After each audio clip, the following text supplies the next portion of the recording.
Assalamualaikum warahmatullahi wabarakatuh. Tabiun, izin memperkenalkan diri. Perkenalan, nama saya Pinka Priscilia, NPM 215305325, program studi pendidikan guru sekolah dasar. Di sini saya akan membuat video review tentang pramuka siaga. Nah, meski pengertian pramuka siaga itu siaga. Siaga adalah sebutan bagi anggota pramuka yang berumur 7 sampai 10 tahun disebut dengan pramuka siaga. Karena sesuai dengan jasa masa perjuangan bangsa Indonesia, yaitu ketika rakyat Indonesia menyiagakan dirinya untuk mencapai kemerdekaan dengan berdirinya Budi Utomo pada tahun 1908 sebagai tonggak awal perjuangan bangsa Indonesia. Satuan terkecil dalam pramuka siaga disebut dengan barung, dan satuan-satuan dari beberapa barung disebut dengan perindukan. Setiap barung beranggotakan 5-10 orang pramuka siaga dan dipimpin oleh seorang pemimpin barung yang dipilih oleh anggota barung itu tersendiri. Masing-masing pemimpin barung nanti akan memilih satu orang dari mereka yang akan menjadi pemimpin barung utama yang disebut dengan sulung. Sebuah perindukan terdiri dari beberapa barung yang akan dipimpin oleh sulung atau kuarnas. Kehidupan siaga masih berkisar di seputar keluarga, yang ada ayah dan ibu. Keluarga merupakan pusat aktivitasnya. Atas dasar hal tersebut, pembinaan pramuka siaga dikiaskan sebagai keluarga bahagia, di mana terdapat ayah, ibu, dan paman serta bibi. Yang kedua, kode kehormatan dalam pramuka siaga. Kode kehormatan bagi pramuka siaga ada dua. Yang pertama itu Dwi Satya, janji pramuka siaga. Yang kedua, Dwi Dharma, ketentuan moral pramuka siaga. Adapun isinya adalah Dwi Satya. Demi kehormatanku, aku berjanji akan bersungguh-sungguh menjalankan kewajibanku terhadap Tuhan, negara kesatuan Indonesia, dan mengikuti tata krama keluarga. Setiap hari berbuat kebaikan. Dwi Dharma, siaga berbakti kepada ayah dan ibu lainnya. Siaga berani dan tidak putus asa. Dua kode kehormatan yang tadi saya sebutkan adalah standar moral bagi seorang pramuka siaga dalam bertingkah laku di masyarakat. Jadi kalau ada seorang anggota pramuka siaga yang tingkah lakunya tidak sesuai dengan dua standar moral tersebut, berarti mereka belum bisa disebut pramuka siaga seutuhnya. Kemudian satuan dalam pramuka siaga. Satuan terkecil dalam pramuka siaga disebut dengan barung, dan satuan terbesarnya disebut dengan perindukan. Sebuah barung beranggotakan paling banyak 10 orang pramuka siaga yang dipimpin oleh seorang ketua barung yang dipilih oleh barung itu tersendiri. Masing-masing ketua barung ini akan memilih satu orang dari mereka yang akan menjadi pemimpin barung utama yang disebut dengan sulung. Sebuah perindukan terdiri dari beberapa barung yang akan dipimpin oleh sulung itu tadi. Kemudian pembina pramuka siaga putra biasanya dipanggil dengan Yanda, dan pembina siaga pramuka putri bisa dipanggil dengan Bunda. Pembantu pembina pramuka siaga putra dipanggil Pakci, dan pembantu pembina pramuka putri biasanya dipanggil dengan Buci. Bentuk barisan dalam pramuka siaga itu biasanya ada lingkaran, dengan pembina berada di tengah-tengah lingkaran. Ini mengandung filosofi bahwa cara pandang pramuka siaga yang masih berfokus pada satu titik. Kemudian tingkatan pramuka siaga. Dalam pramuka siaga ada 3 tingkat, yaitu mula. Dalam Kamus Besar Bahasa Indonesia, kata mula diawali sebagai asal, awal, pokok asal, yang paling awal, dan lain-lain. Karena kemudian Gerakan Pramuka Indonesia menjadikan kata ini sebagai nama tingkatan pertama dalam syarat-syarat kecakapan umum pramuka siaga. Hal ini mengandung filosofi bahwa saat pramuka siaga sebagai golongan pramuka yang paling kecil mencoba untuk menyelesaikan syarat-syarat kecakapan umum pramuka siaga mula, diibaratkan sebagai awalan atau pangkal dari proses pendidikan kepramukaan yang diharapkan menjadi dasar yang kuat bagi kehidupan peserta didik di kemudian hari. Untuk mencapai siaga mula, calon siaga harus memenuhi syarat-syarat sebagai berikut. Yang pertama, rajin dan giat mengikuti latihan perindukan siaga, sekurang-kurangnya nih 6 kali latihan secara berturut-turut. Yang kedua, hafal dan mengerti isi Dwi Dharma dan Dwi Satya. Yang ketiga, dapat memberikan salam pramuka. Yang keempat, tahu arti kiasan warna-warna bendera kebangsaan Indonesia dan tahu sikap yang harus dilakukan pada waktu bendera kebangsaan dikibarkan atau diturunkan. Yang kelima, biasa berbahasa Indonesia di waktu mengikuti pertemuan-pertemuan siaga. Yang keenam, dapat dengan hafal menyanyikan lagu kebangsaan Indonesia Raya lagu kebangsaan Indonesia Raya, bait pertama di muka perhitungan siaga atau di muka pendengar atau di depan muka pendengar lainnya, dan tahu sikap yang harus dilakukan jika lagu Indonesia Raya diperdengarkan atau dinyanyikan pada waktu upacara. Yang ketujuh, memiliki buku tabanas atau buku tabungan pramuka atau buku tabungan pelajar. Yang ke-8, setia membayar uang iuran kepada gugus depannya sedapat-dapatnya dengan uang yang diperoleh dari usahanya sendiri. Yang ke-9, selalu berpakaian rapi dan memelihara kebersihan badan. Dan yang terakhir, keagamaan sesuai dengan agama masing-masing. Untuk siaga yang beragama Islam dapat mengucapkan kalimat syahadat, dapat mengucapkan surah Al-Fatihah. Untuk yang agama Katolik dapat menggunakan tanda salib, dapat mengucap doa harian, dapat menyanyikan 3 buah lagu gereja. Untuk siaga yang beragama Protestan, hafal Yahya 3:1, dapat berdoa sederhana. Untuk siaga beragama Hindu, mengetahui agama yang dianutnya, mengetahui tentang cara dan alat-alat yang dipersembahyan agama Hindu. Untuk siaga yang beragama Buddha, mengetahui nama agama yang dianutnya, hafal Trisarana. Bantu, kemudian siaga bantu, mengkiaskan tingkatan kecakapan siaga yang dapat membantu pekerjaan tertentu. Untuk mencapai tingkat siaga bantu, seorang pramuka siaga harus memenuhi syarat-syarat sebagai berikut. Yang pertama, rajin dan giat mengikuti latihan pendidikan sebagai siaga mula sekurang-kurangnya 10 kali latihan. Yang kedua, bersungguh-sungguh mengamalkan Dwi Dharma dan Dwi Satya. Yang ketiga, tahu arti lambang gerakan pramuka. Yang keempat, dapat memelihara bendera kebangsaan Indonesia. Yang kelima, tahu nama negara, ibu kota negara, kepala negara Republik Indonesia. Kemudian, hafal Pancasila. Lalu tahu nama dan alamat kepala desa dan beberapa tokoh masyarakat lain di sekitar tempat tinggalnya. Dapat membaca jam, dapat menunjuk sedikitnya 4 mata angin, dapat menjalankan latihan keseimbangan, terus dapat melempar dan menerima lemparan bola dengan tangan kanan atau tangan kiri. Kemudian dapat membantu dan menggunakan simpul mati, simpul anyam, dan simpul panggal. Memiliki buku tabungan tabanas, memiliki tabungan pramuka, memiliki buku tabungan pelajar, dan sudah menabung uang secara teratur dalam buku tabungan itu selama sekurang-kurangnya 2 minggu sejak siaga mula.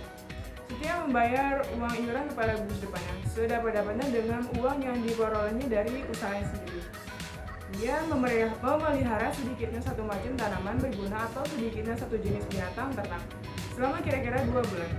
Dia memelihara kebersihan salah satu ruangannya di rumah, di sekolah, di tempat ibadah, atau di tempat lainnya.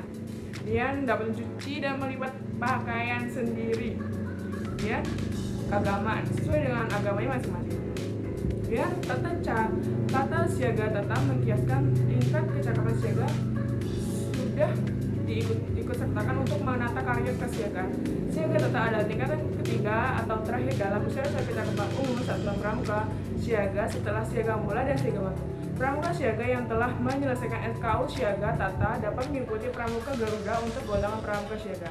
Untuk mencapai tingkat siaga tata, seorang pramuka siaga bantu harus memenuhi syarat-syarat sebagai berikut. Yang pertama, rajin dan giat mengikuti latihan perenggukan sebagai siaga bantu sekurang-kurangnya 10 kali latihan.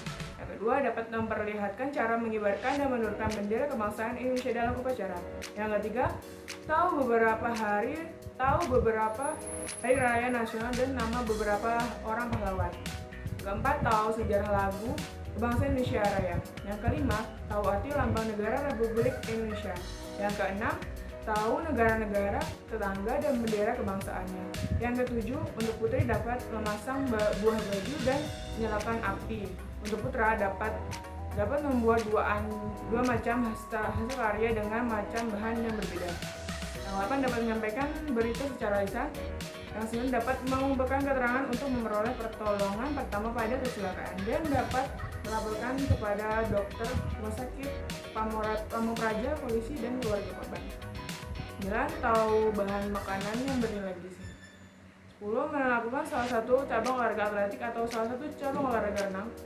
Kemudian tahu beberapa macam penyakit menular, memelihara kebersihan salah satu ruangannya di rumah, di sekolah, dan di tempat ibadah atau tempat lainnya. dapat menyajikan satu macam kegiatan seni budaya.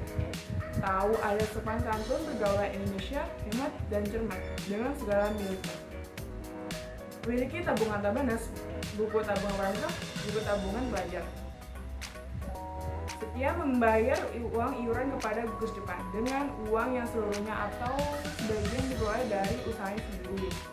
Memiliki sedikitnya satu tanda kecakapan khusus, terus keagamaan sesuai dengan agama masing-masing.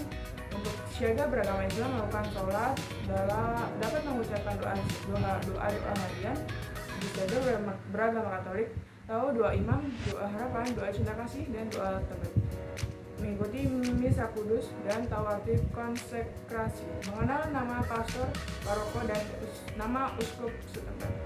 Untuk siaga yang beragama Protestan, hafal lukus atau hukum kasih, dapat mengucap dan mempergunakan doa sederhana pada kesempatan tertentu. Mengikuti sekolah minggu atau asuhan rohani di sekolah. Untuk siaga yang beragama Hindu, hafal Tririna dan nama 4 buah kitab suci Hindu yang pokok. Untuk siaga yang beragama Buddha, hafal Parita Wajah, Parita Pancasila, dan Parita Puja. Tanda kecakapan TKU. Untuk siaga terbentuk sebuah janur atau disebut mencungkiapi bunga dan bunga pohon kelapa yang baru tumbuh. Kelopak bunga diletakkan miring menggambarkan bunga kelapa yang selalu memperlihatkan sudut miring terhadap batang pohon, mengibaratkan keterikatan pramuka siaga dengan keluarga dengan orang tuanya. Kelopak bunga kelapa yang mulainya mekar menggambarkan pertumbuhan tanaman, mengibaratkan pramuka siaga yang sedang tumbuh menjadi tunas calon bangsa. Dan tanda kecakapan khusus. Selain kecakapan umum, siaga dipersilakan untuk mengambil kecakapan khusus yang sesuai dengan minat dan bakat. Secara umum, syarat kecakapan khusus ada tingkatan, yaitu tingkat kuliah, maja, utama. Tanda kecakapan khusus. Pramuka CGI berbentuk segitiga sama sisi dengan panjang masing-masing 3 cm dan tingginya 2 cm. TKK dapat dipasang di lengan baju sebelah kanan membentuk setengah lingkaran sekeliling tanda keluarga dengan puncak menghadap ke bawah sebanyak 5 buah. Kemudian kegiatan pramuka siaga. Kegiatan atau pertemuan yang dikhususkan bagi anggota pramuka siaga adalah pesta siaga. Pesta siaga merupakan pertemuan pramuka siaga dalam bentuk perkemahan besar selama 1 hari tanpa menginap dengan berbagai kegiatan seperti permainan bersama, kegiatan keterampilan kepramukaan yang dikemas dengan permainan, pameran siaga, pasar siaga, simulasi, dharma wisata, pentas seni, budaya, karnaval. Pesta siaga dapat dilaksanakan di tingkat koordinator desa, kuartir ranting, kuartir cabang, korwil, beberapa kuartir cabang yang berdekatan, dan kuartir daerah. Kemudian upacara pembukaan dan penutupan latihan perindukan siaga. Yang pertama, upacara pembukaan latihan perindukan siaga, pemeriksaan kebersihan dan kerapian anggota. Kemudian memilih barung terbaik untuk memimpin upacara. Kemudian barung terbaik menyiapkan perlengkapan upacara. Kemudian pemimpin upacara memanggil anggota perindukan untuk membantu lingkaran besar, mengelilingi standar bendera. Kemudian pembina upacara atau pembina siaga dijemput oleh pemimpin upacara dan mengambil tempat yang di tengah lingkaran menghadap standar bendera dan pintu upacara. Kemudian para pembantu pembina siaga masuk lingkaran upacara. Kemudian pemimpin upacara mengambil bendera untuk dikibarkan. Pada waktu bendera sampai di pintu upacara, semua anggota perindukan memberi hormat hingga selesai. Kemudian pembina upacara membaca Dwi Dharma diikuti oleh semua anggota perindukan. Pemimpin upacara kembali ke barunya.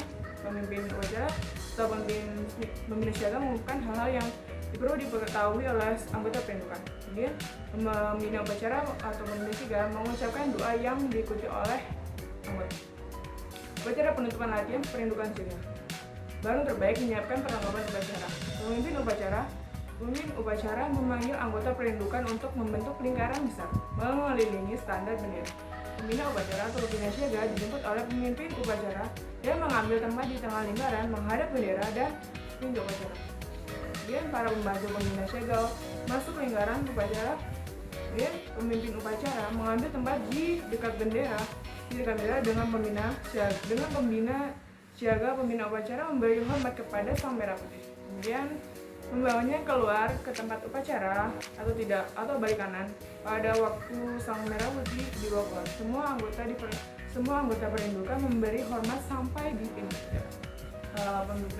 Pemimpin upacara menggulung dan meletakkan bendera di tempat yang ditentukan, kemudian kembali ke barunya. Pengumuman dan pesan pembina siaga. Kemudian pembina siaga mengucapkan doa diikuti oleh anggota perindukan, barisan dibubarkan. Anggota perindukan minta diri kepada para pembina dengan bersalaman. Sekian video dari saya, apabila ada salah kata mohon maaf. Wassalamualaikum warahmatullahi wabarakatuh.